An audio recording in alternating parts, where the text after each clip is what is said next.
Did you ever think you'd like a smaller home? Maybe not even going tiny, but just something a little bit smaller than what you currently have.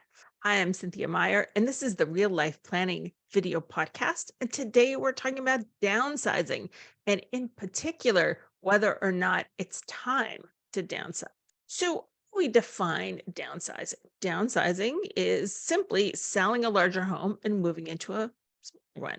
Now, these days, it seems much more popular than upsizing. Although there's certainly in my part of New Jersey, there are lots of what you might call McMansions. It does seem that the homes that go the fastest are the ones that are more reasonable size, not the 7 or 8,000 square foot. But the ones that are a little bit smaller in the 1,800 to 3,000 range.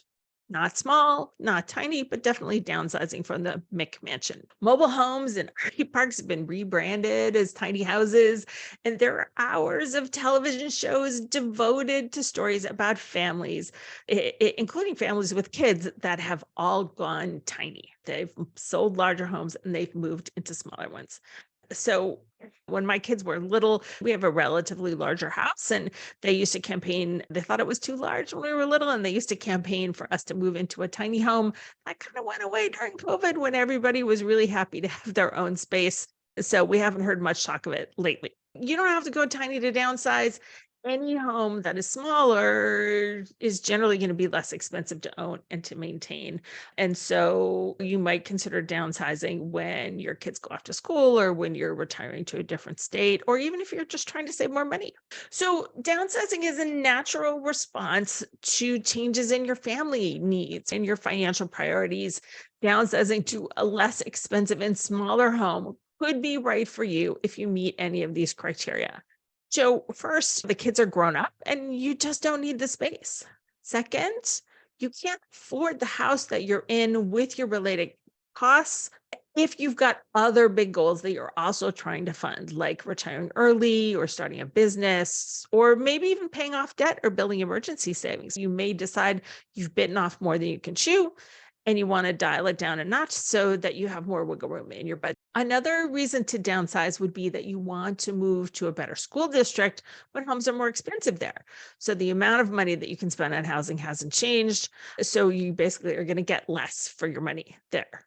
Fourth, you're prioritizing financial independence over increasing your lifestyle. So an example of this might be somebody who is looking to take the equity in their current larger home, use it to buy a smaller home for cash, and then no mortgage payment. It could be that you are seeking a home that's easier to maintain when you get older. You don't have to go up and down stairs, for example, or the neighborhood's more walkable. And then sixth, you might want to spend less time maintaining your home. I know as somebody who owns a larger home with my husband, it's a lot of work. It's a lot of gardening. My husband calls it lawn fitting. And it's just more work, more to clean. There's just more to do in a larger home. So can you downsize your costs without downsizing your space?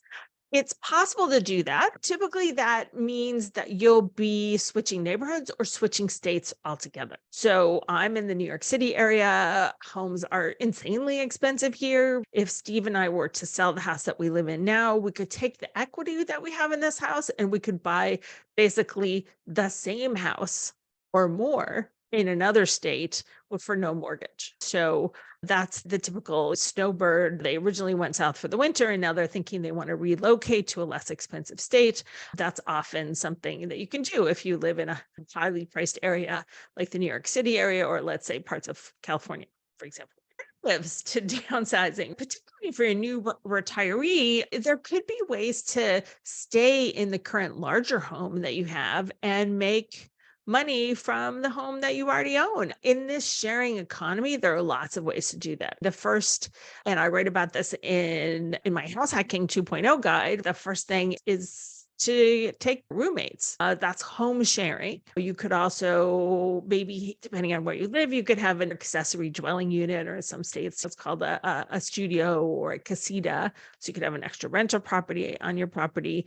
You could also rent out pieces of your property for other reasons. That could be like renting your home for events. It could be renting some storage space or an RV pad, for example, and to earn a little bit more money from the property that you already own, and thus downsizing the costs of the property without downsizing the space itself. Some people rent out their house on Airbnb or Verbo or another vacation rental platform. That's super popular. In my real estate financial coach course, my co-founder, Scott Jensen, rents his house on Airbnb. He and his wife and kids go and travel. They do that several times a year. That is another way to downsize costs without having to actually downsize the space that you're in.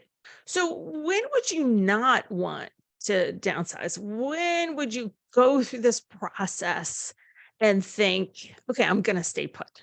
So, if your total housing costs, which is mortgage, interest, taxes, utilities, maintenance, etc., if they're 35% or less of your net income, right, which is your income after taxes, I don't really think as a financial planner that there should be any rush to downsize. There are plenty of reasons to stay put for the time being, and your housing costs compared to the average are reasonable. You would stay put because you like your current home and the size fits your family. You like your neighborhood, your kids are in school, and you like the school district. Your home could be easily modified to age in place. So you can make some simple and inexpensive modifications to it so that you can stay there for the rest of your life if you want to.